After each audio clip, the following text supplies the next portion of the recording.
Yang jelas kematian itu bisa terjadi kepada siapapun, kapanpun dan dimanapun. Bahkan mati bisa terjadi secara tiba-tiba dan tak terduga. Contohnya orang yang mati kecelakaan, itu kan kematiannya tiba-tiba dan tak terduga. Betul? Para jamaah, banyak kejadian seperti itu, mati secara tiba-tiba. Salah satunya menimpa teman saya sendiri. Dan saya menyaksikan dengan mata kepala saya sendiri betapa teman saya itu lagi nelpon, asik-asiknya dia telepon belum selesai, mati, pulsanya habis. Jadi dia kaget karena kematiannya mendadak dan tiba-tiba. Lah, mati. Ternyata pulsanya habis. Itu bukti bahwa mati bisa terjadi secara tiba-tiba dan tak terduga. Asbab kematian itu banyak sekali. Yang menyebabkan orang mati itu banyak sekali. Nggak harus melalui sakit dulu.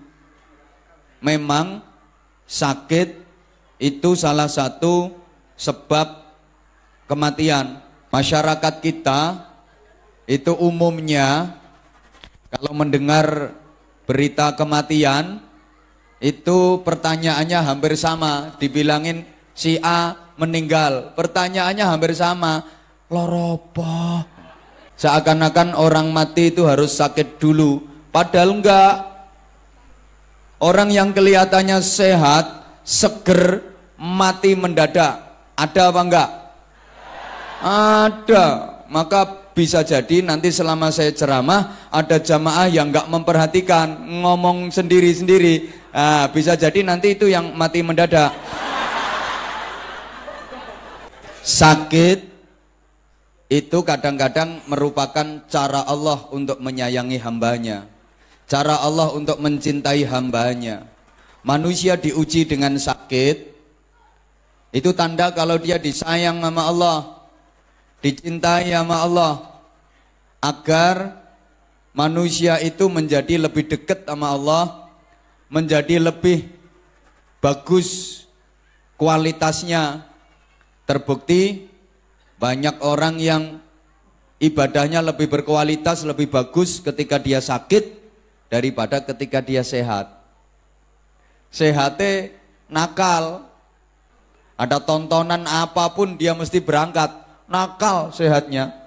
Sukanya dugem, tahu dugem ya? Naik ojek itu loh, duduk gemetar. Ajep. Waktu sehat dia nakal, suka ngata-ngatain orang, suka mengumpat, suka memfitnah. Masa ketemu sama temen itu nggak mau ngucapin salam, nggak mau tegur sapa yang bagus, enggak, langsung ngumpat. Ya, cara Jawa Timuran. Masa ketemu kancane cuk.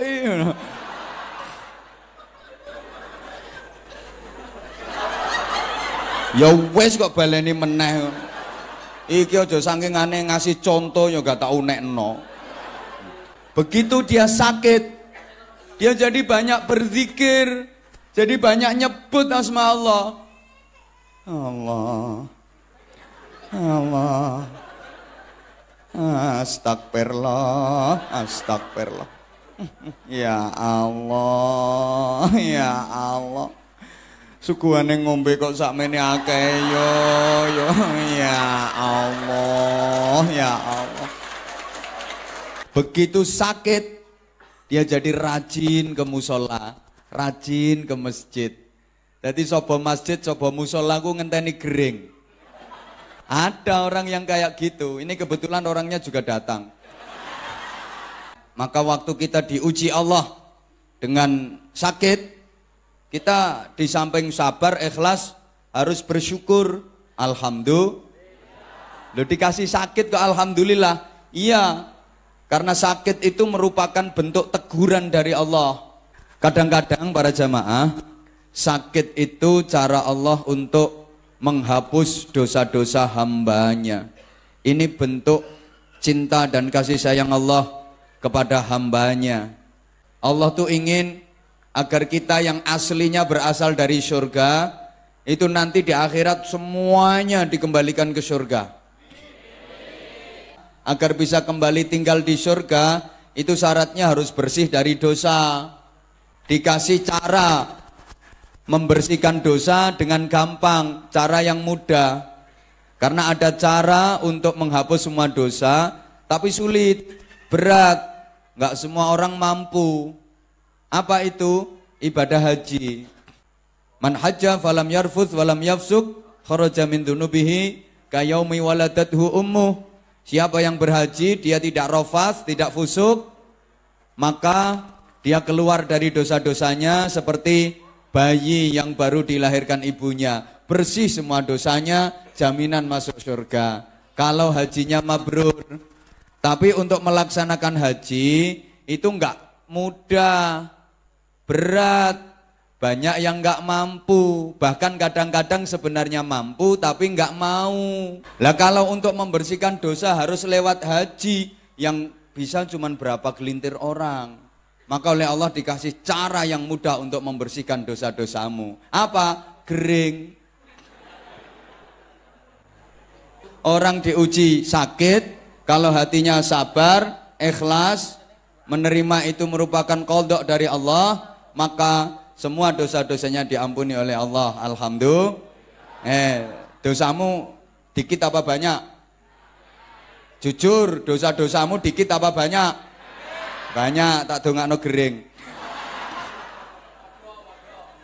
Momentum peringatan Maulid Nabi malam hari ini, mari betul-betul kita manfaatkan agar kita bukan hanya sekedar cinta kepada Nabi, tapi berupaya dicintai oleh Nabi. Seneng sama disenengi sama apa beda? Kurang kenceng. Seneng sama disenengi sama apa beda? Kalau seneng itu bondo. Orang seneng itu harus keluar modal. Bondo. Kalau disenengi nompo. Ya contoh saat ini Anda semua itu posisinya kan seneng sama saya. Nah, kalau nggak seneng ya nggak dibela-belain, habis maghrib udah datang di sini, duduk uyel-uyelan kayak gitu kan karena Anda seneng sama saya. Karena Anda seneng, ya kudu bondo. Lah saya posisinya kan disenengi, nompo. Disenengi itu enak. Apa saja kalau disenengi, nggak ada pun pasti dicari. Hilang dicari, sakit diobati, rusak diperbaiki. Jenenge yo kecemplung sumur lho dijeguri. Maka sampeyan rajin ngaji teruskan, bagus itu. Rajin tahajud teruskan, yang istiqomah, bagus. Rajin puasa Senin Kamis teruskan, bagus. Tapi jangan lupa harus punya ikhtiar maksimal agar menjadi orang yang disenangi Allah. Karena sebanyak apapun ibadahmu, kalau posisimu nggak disenangi Allah, ditolak. Meskipun banyak, meskipun bagus, top, kalau nggak disenangi, ditolak. Kalau disenengin, jangankan minta, belum minta itu udah ditawarin. Urung jaluk loh ditawani, yang sama no pengen opo, ngomong yo, pengen opo, ngomong yo. Malah kadang-kadang dikonokno ngene, yang sama no pengen tak apa no, ngono barang. Maka jangan heran, kadang-kadang para kiai berdoa itu nggak sering-sering, jarang berdoa. Tapi yo diijabah sama Allah. Kenapa? Oh, kiai-kiai itu disenengi sama Allah. Tanda bahwa orang seneng itu diantaranya mencontoh dan mengikuti yang disenengi. Manidda'a hubban nabi bi ghairi itba'i sunnati fahuwa kadzabun.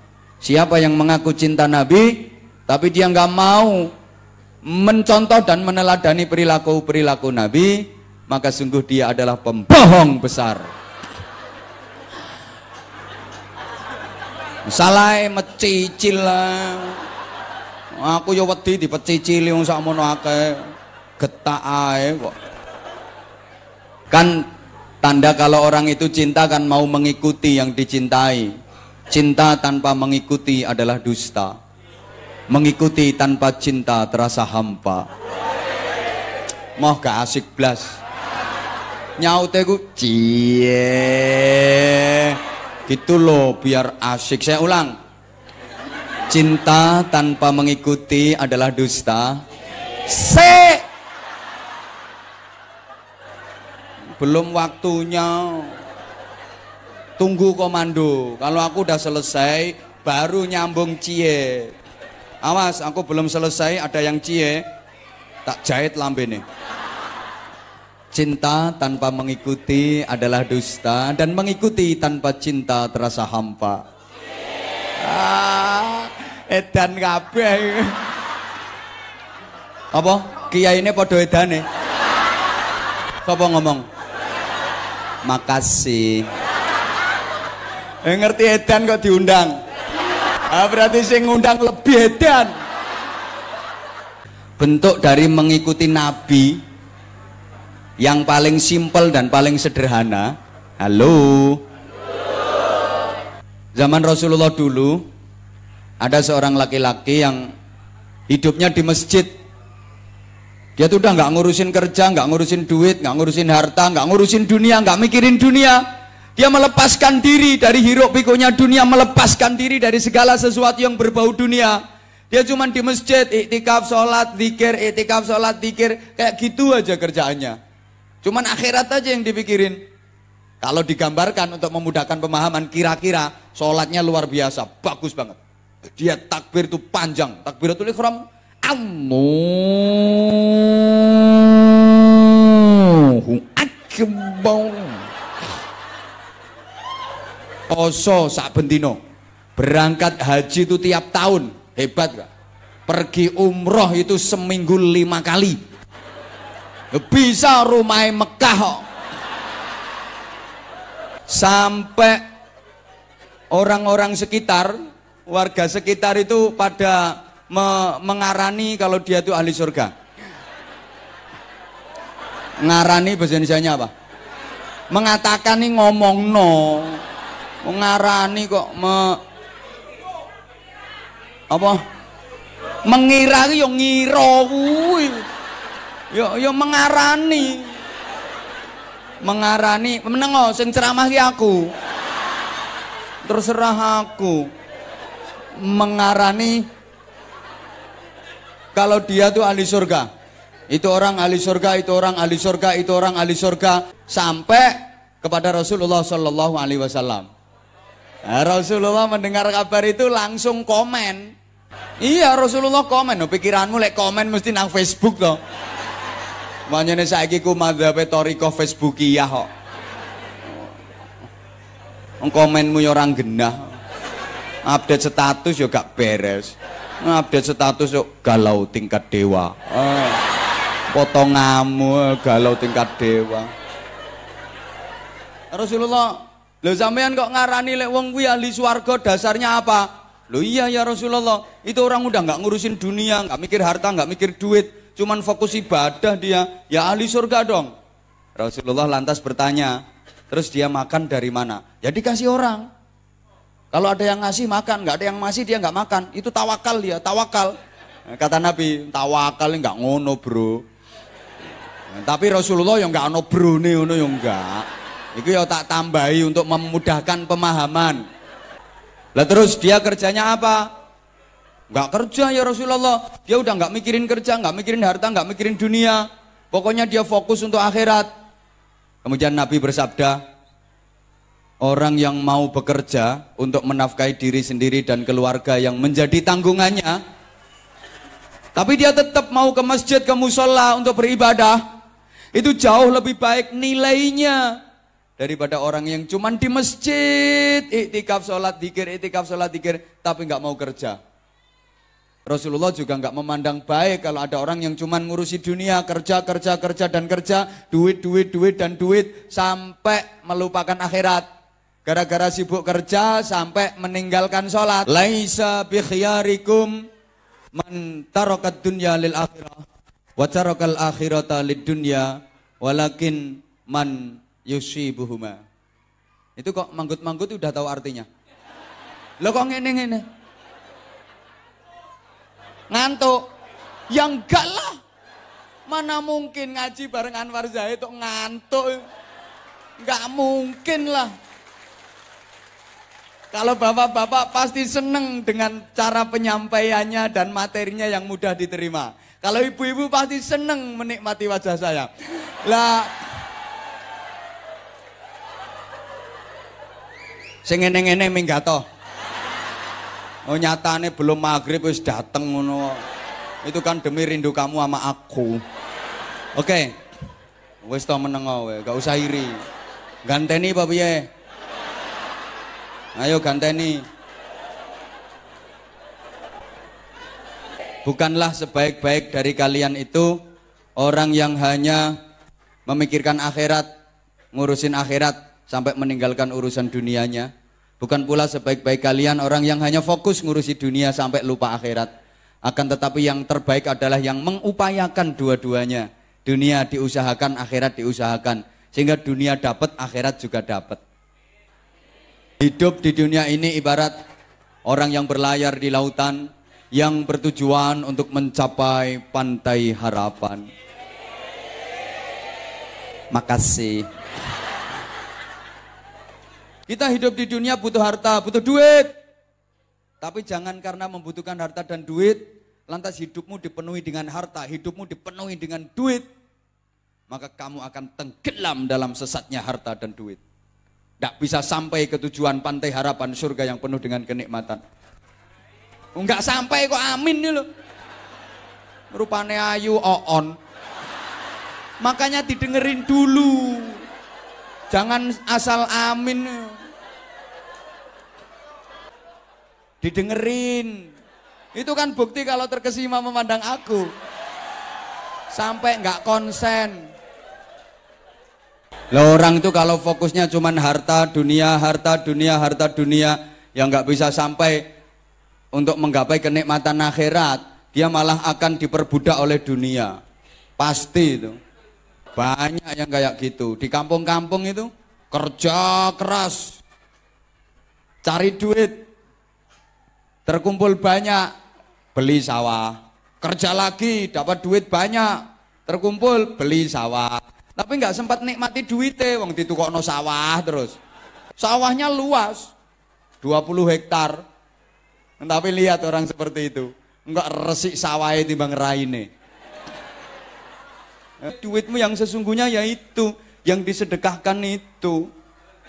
Dan nggak akan habis duit kalau disedekahkan. Nggak ada ceritanya orang gara-gara sedekah terus jatuh bangkrut. Orang kaya gara-gara sedekah terus jadi miskin, nggak ada. Malah berlimpah-limpah kekayaannya.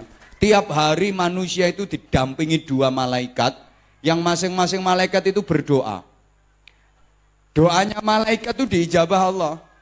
Satu malaikatnya berdoa, ya Allah, berikan kepada orang yang menafkahkan hartanya ganti yang lebih banyak dan lebih baik. Lah malaikat satunya berdoa medeni dongane. Ya Allah, berikan kepada orang yang menahan hartanya, menahan duitnya tidak diinfakkan, berikan dia kerusakan.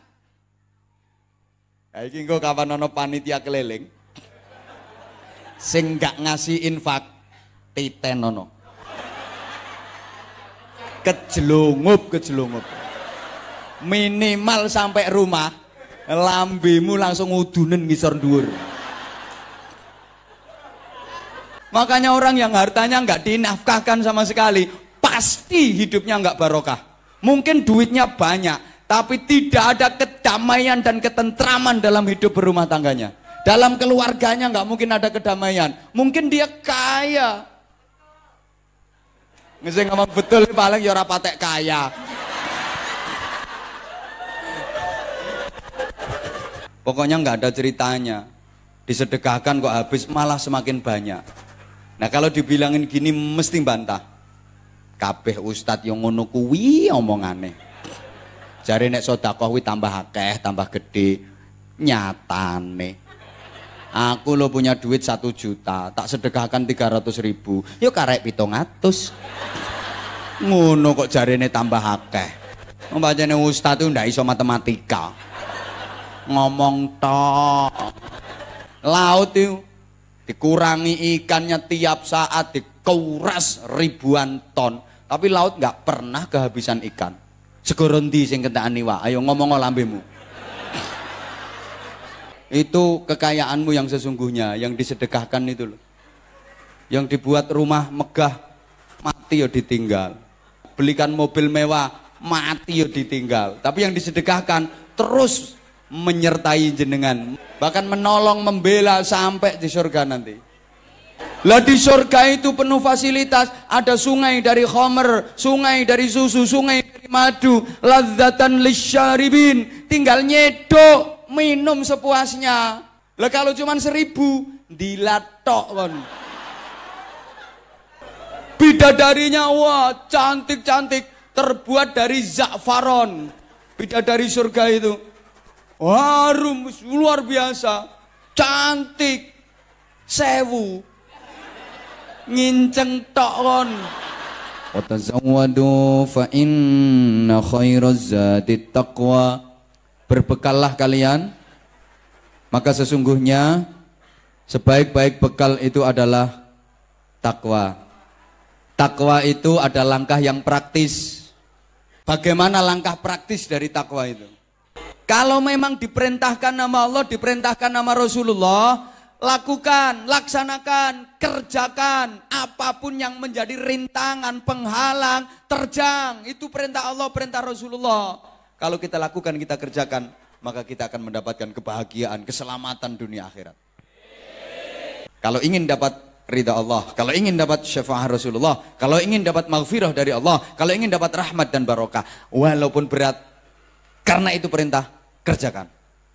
Sebaliknya, apa saja yang dilarang Allah, apa saja yang dilarang Rasulullah, tinggalkan, jangan sampai dilanggar. Walaupun itu menggiurkan hatimu. Karena kalau Anda langgar, kalau Anda terjang, pasti hidup Anda akan terhina. Contoh, ngegosip, bahasa Inggrisnya ngerasani. Ojo, itu larangan, jelas Al-Quran melarang. Jangan menggunjing satu di antara yang lain, karena menggunjing itu ibarat memakan bangkai dari saudaranya yang digunjing tadi. Padha karo mangan badange sing dirasani, maka aja ngrasani Bu nggih. Nggih? Nggih apa? Wong ngene do ngrasani aku kok. Ora kok ganteng men ngono. Kok ra padha karo no kaset. Ngene ana sing ngrasani kok. Ngrasani ini gak bener. Suamiku kok gak ganteng kayak ustadz itu. Gak oleh. Soalnya wajahmu juga gak secantik istri aku. Yang gak level. Bu, mohon maaf, mengomelin suami itu larangan, jangan pernah dilakukan. Ngono kuwi. Urung-urung iki lho wis bantah. Aku wani memastikan itu bojone mesti kuru mesti. Jangan suka menyelatu suamimu. Ya tentunya ini dalam posisi suami bener, aku nggak bakal suami sih nggak bener, nggak bakal suami sih nggak gena. Ngapain suami nggak gena dibahas-bahas? Itu loh Bu, nggak boleh. Bukankah suamimu adalah surgamu? Bukankah ridho suamimu menentukan ridho Tuhanmu? Maka raih ridho suamimu agar engkau dapat ridho Tuhanmu. Jangan sering-sering menyelatu. Kalau dirimu sering menyelatu suamimu, maka bibirmu, lidahmu, lisanmu itu menjadi duri-duri tajam yang menyayat hati suamimu, menusuk-nusuk perasaan suamimu. Misalnya, suami pulang telat, udah jam 2 malam, 2 dini hari baru pulang. Sorry Bu ya, Ibu bukain pintu ikhlas apa gerundel? Jujur, ikhlas apa ngerundel? Dengan senyum apa cemberut? Ya gak cemberut tok. Ya cemberut sampai ngomel-ngomel. Maka meskipun suami kok pulangnya terlambat, jam 2 dini hari, setengah 3 dini hari, ketok-ketok pintu. Buka pintunya. Bentar. Langsung sing ikhlas, alhamdulillah suamiku udah datang. Pahami itu sebagai sebuah peristiwa besar sedang terjadi di depan pintu rumahmu. Yang ikhlas, alhamdulillah suamiku udah pulang. Yang biasanya gerundel gerutu, hatinya ikhlas, alhamdulillah. Biasanya cemberut, senyum, wajah cerah. Dan melayani suami seperti itu yang bernilai jihad. Jihadnya ibu-ibu sebagai istri yang melayani suami dengan baik, melayani suami dengan pelayanan terbaik, itu bernilai jihad yang pahalanya besar. Ketakwaan itu modal utama, bekal utama kita untuk menghadap Sang Khalik Allah Subhanahu wa taala. Nek masalah duit itu tidak usah dipikir nemen-nemen, Bu. Rasulullah bersabda, sesungguhnya Allah memberikan dunia, harta benda, kekayaan kepada orang yang disenangi, juga kepada orang yang enggak disenangi. Jadi orang yang disenangi, yang ahli ibadah, ahli taat, dikasih sama Allah, dikasih harta. Orang yang enggak disenangi Allah, yang ahli maksiat, yang nakal-nakal itu, ya dikasih sama Allah. Sugih melarat itu pawaan. Pawaan itu ngerti pawaan zaman ya? Potongan nih lo potongan.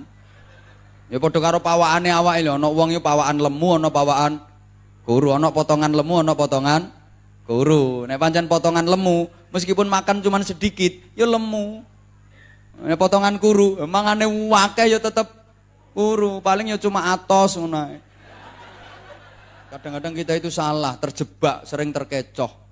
Dikira orang kaya itu orang baik, kalau orang miskin itu orang jelek. Sehingga kalau orang kaya dihormati, dimulia-muliakan, kalau orang miskin diremeh-remehkan. Sering ada acara apapun, orang kaya datang belakangan, duduknya ya di depan. Padahal datangnya belakangan.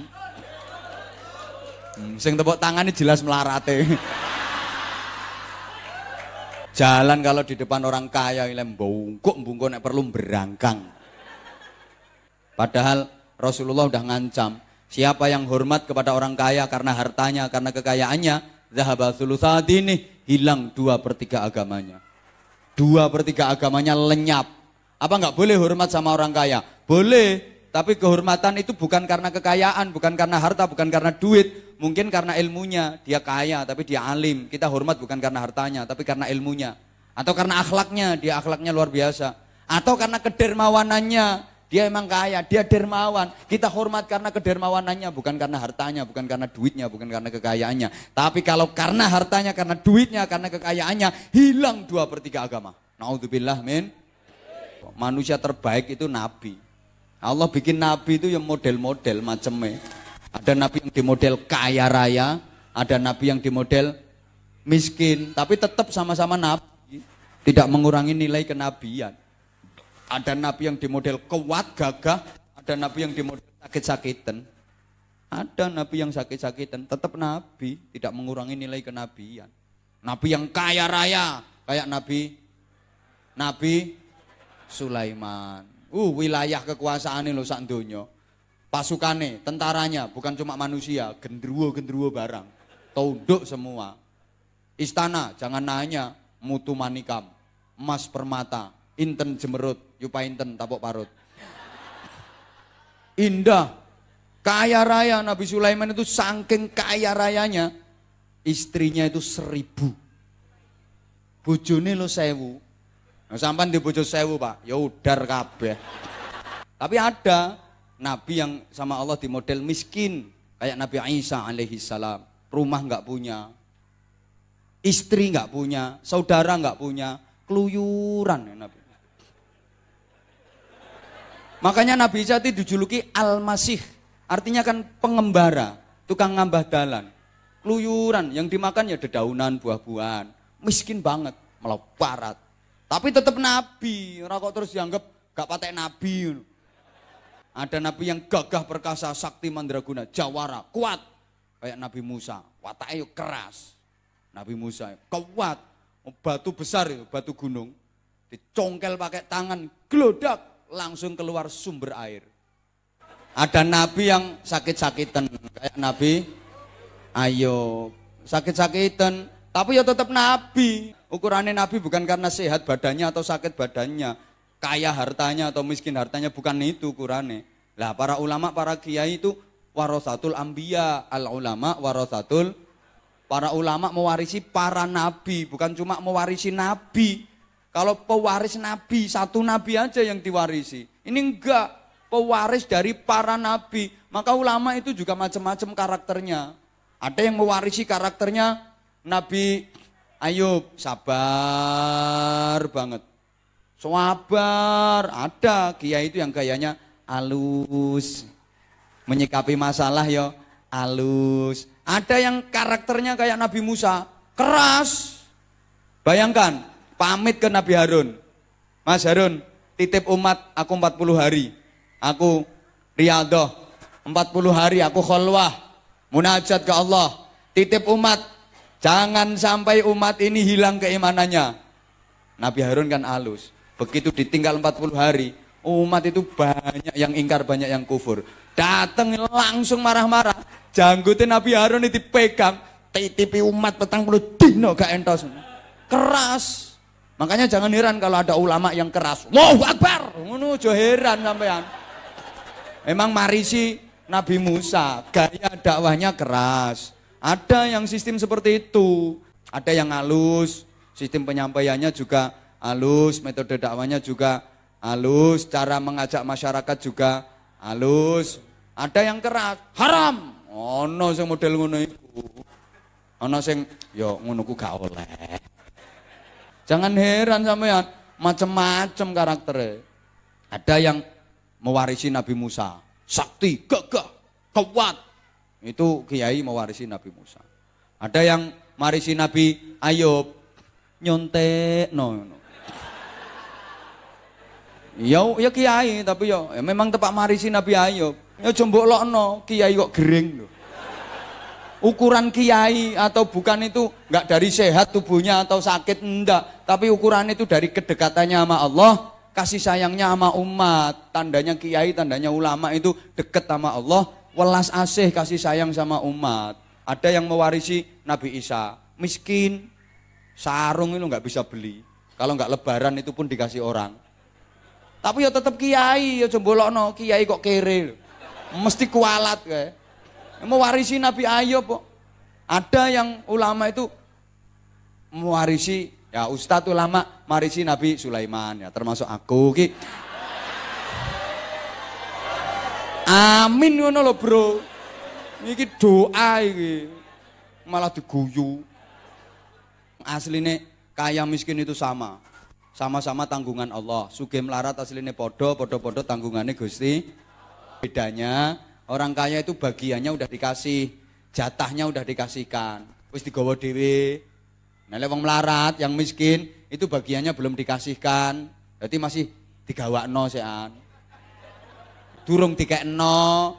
Lah sing wong sugih-sugih iku jatahe wis dikekno, dadi wis digawa dhewe. Nah, maka menyikapi fenomena akhir-akhir ini, jamaah sekalian, kita harus dewasa dalam berpikir, kedepankan tasamuh, toleransi dan saling menghargai. Jangan merasa paling benar, jangan merasa paling baik. Oke? Saya ke masyarakat, ke jenengan semua, ayo kita introspeksi, muhasabah, kita perbaiki diri kita masing-masing.